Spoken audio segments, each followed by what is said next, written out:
শীতের সকালে প্রিয়জন বা বন্ধুবান্ধবদের সাথে একদিনের জন্য ঘুরে আসতে পারেন এই ক্ষীরায়, যেটা ভ্যালি অফ ফ্লাওয়ার্স বা ফুলের উপত্যকা নামে পরিচিত।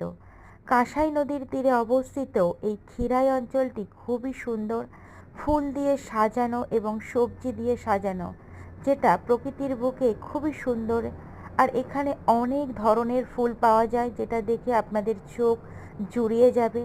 তাই আজ আমরা বেরিয়ে পড়েছিলাম সেই ক্ষীরাইয়ের উদ্দেশ্যে। হাওড়া থেকে আপনারা পূর্ব মেদিনীপুরগামী যে কোনো লোকাল ট্রেনে করেই চলে যেতে পারেন, মাত্র 20 টাকা করে তার ভাড়া লাগবে। আর ক্ষীরাই স্টেশনে নেমে আপনারা 10 মিনিট হেঁটেও যেতে পারেন, বা ওখানে মারুতি আছে, মাত্র 20 টাকা ভাড়া নেয়, সেটা করেও আপনারা যেতে পারেন। আর এইখানে 25শে ডিসেম্বর থেকে জানুয়ারি পর্যন্ত চলে মেলা, যেখানে অনেক খাবারের দোকানও আপনারা পেয়ে যাবেন।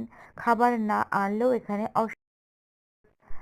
আর এখানে রাস্তার চারি সাইডে আপনারা পেয়ে যাবেন প্রচুর ফুলের দোকান, যেখানে বুফে, সিঙ্গেল ফুল, মোটক, ফটো সেশনের জন্য, রিলস বানাবার জন্য অনেক ফুল এখানে আপনারা পেয়ে যাবেন।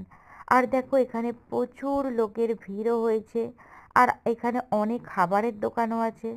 আর আমরা আজকে এখানে পিকনিক করার জন্য খাবার করেই নিয়ে এসেছিলাম: চাউমিন, লুচি, ঘুগনি, কেক, ফল আর ছোলা মাখা।